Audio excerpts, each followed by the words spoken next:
What's up, everybody? Nievera here. Tonight, we're gonna talk about my song, Energy. It's a very simple song. Energy is an energetic song.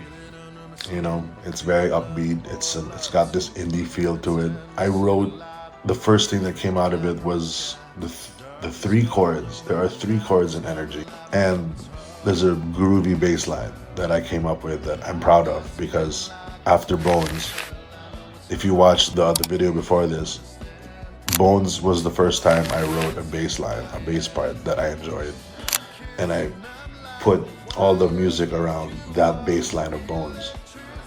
Energy was the song I wrote right after Bones, so I used another bass line. I used the funky bass line. I dug it, so I used it, and everything went around that.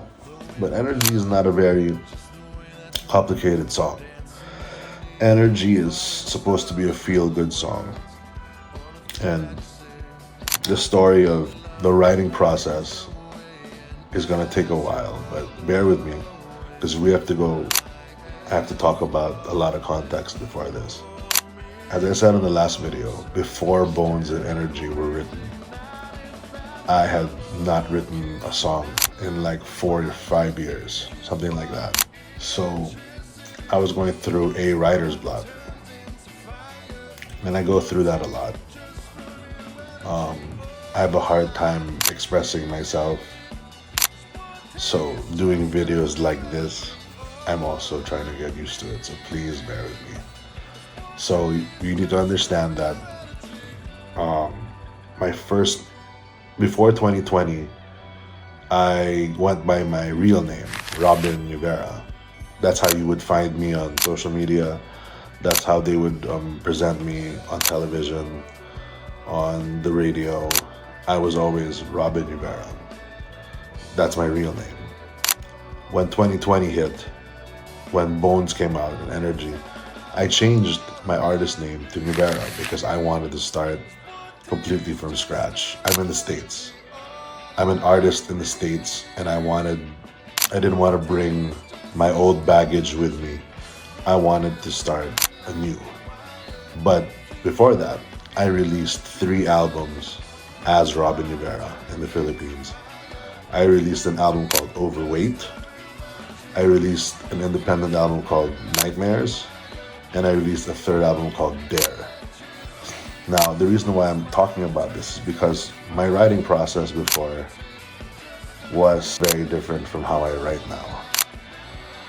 And it's nothing to do with technique, nothing to do with how I recorded things, or it has nothing to do with arrangements. It has everything to do with just my mind and just my ego, really. When I would write my songs, so when I would write my songs for Overweight, the first album,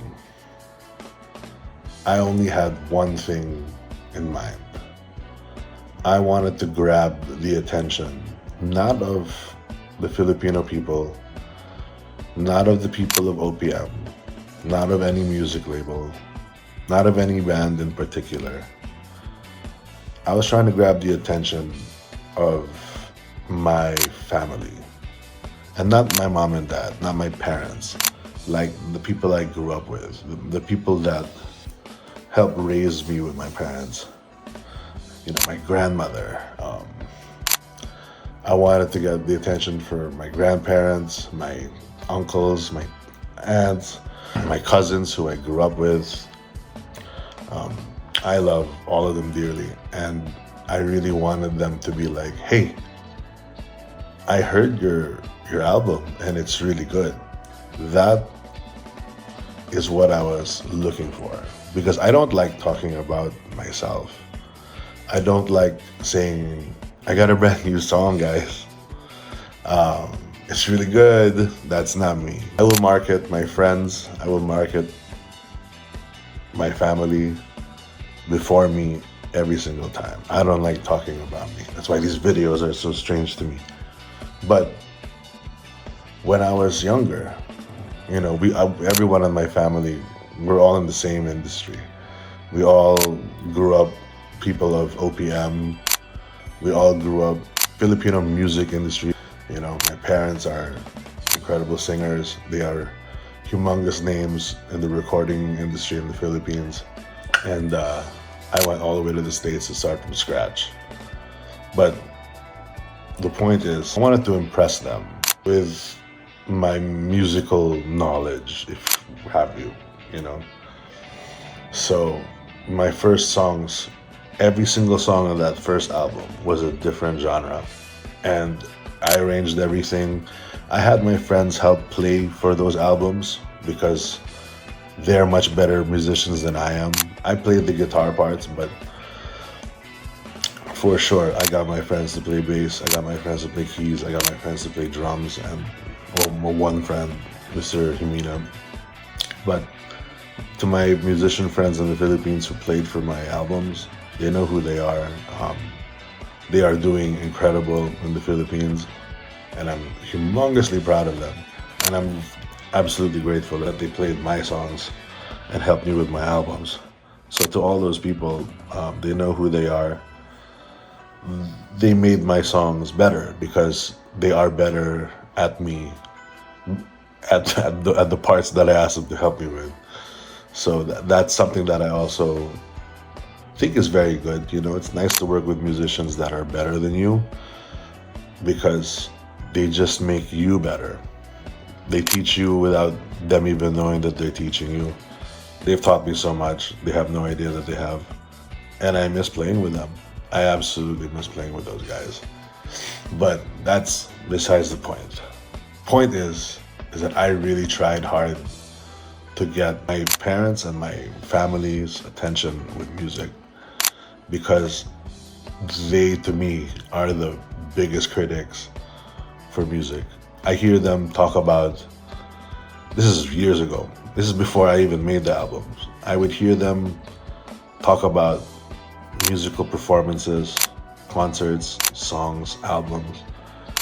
And I'd hear them say, hey, you know that this person did everything in the album? And that was the most impressed that they would be.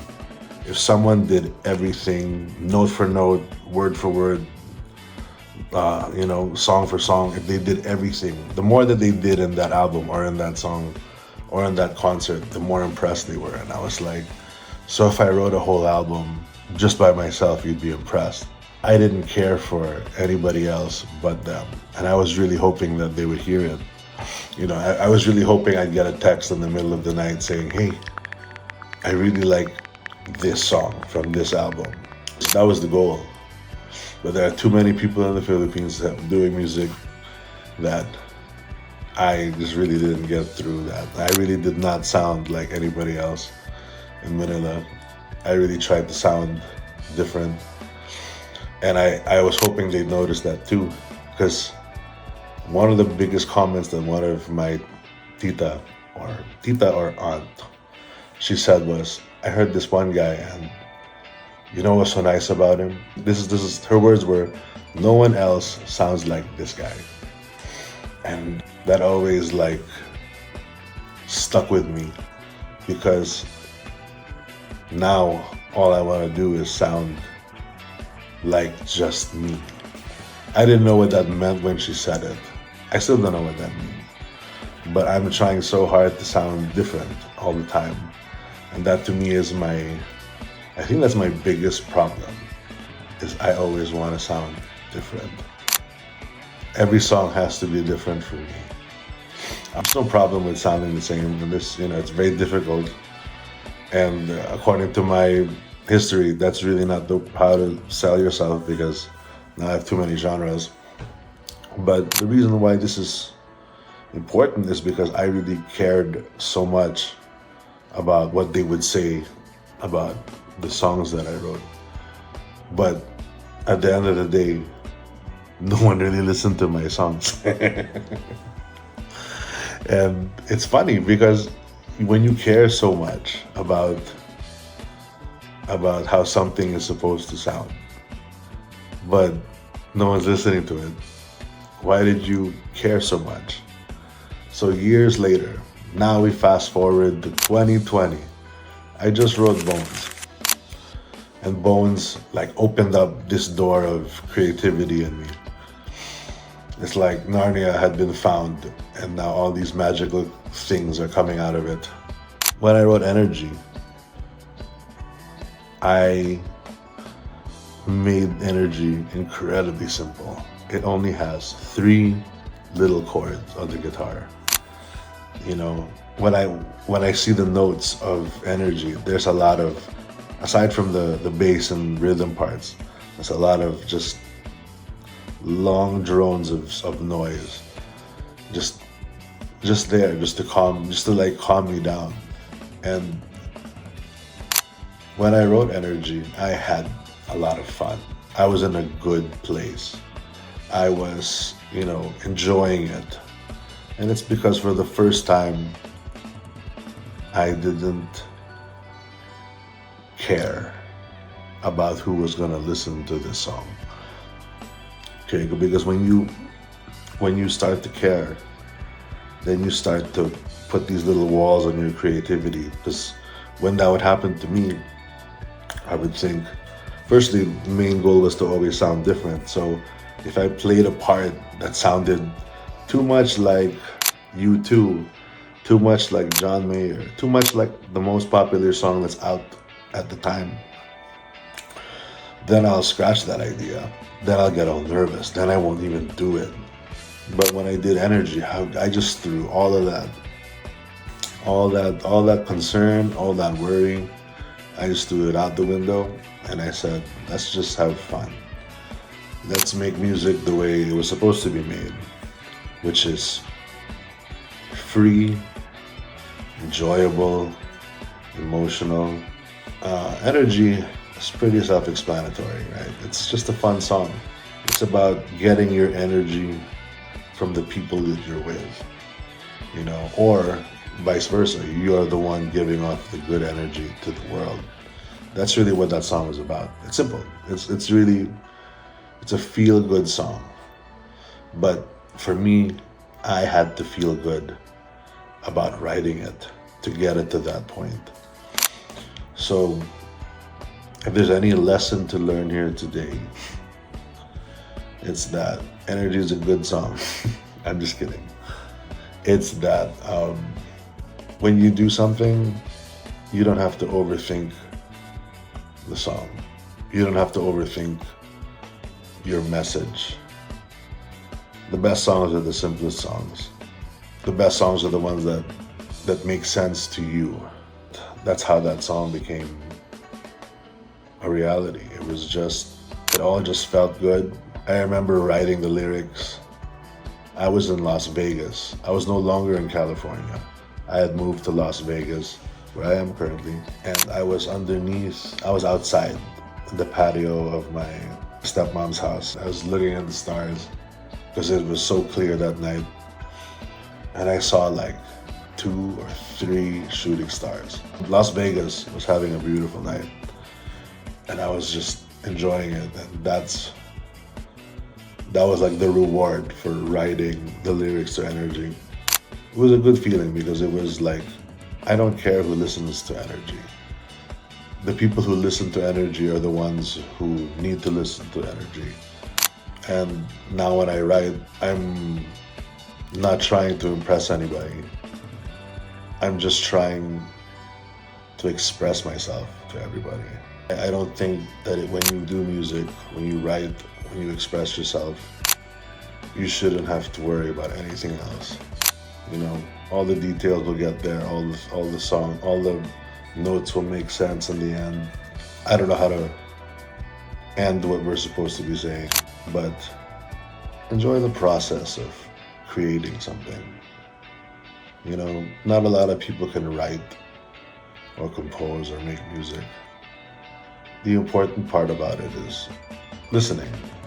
It's music. When you make music, you shouldn't just be creating, you should also be listening. And the most important person to listen to would be yourself. Music is supposed to be an expression of yourself. Don't be like me, and don't worry about what anybody says about your song. Because they are not the ones writing your song. They're not the ones who are going to understand why you wrote that song. And only you can write the song you're supposed to write. Only you can do that. So, if you ever listen to Energy, I hope it makes you feel good. I hope it makes you dance. But more importantly, I hope it puts you in a better space. Thank you for listening.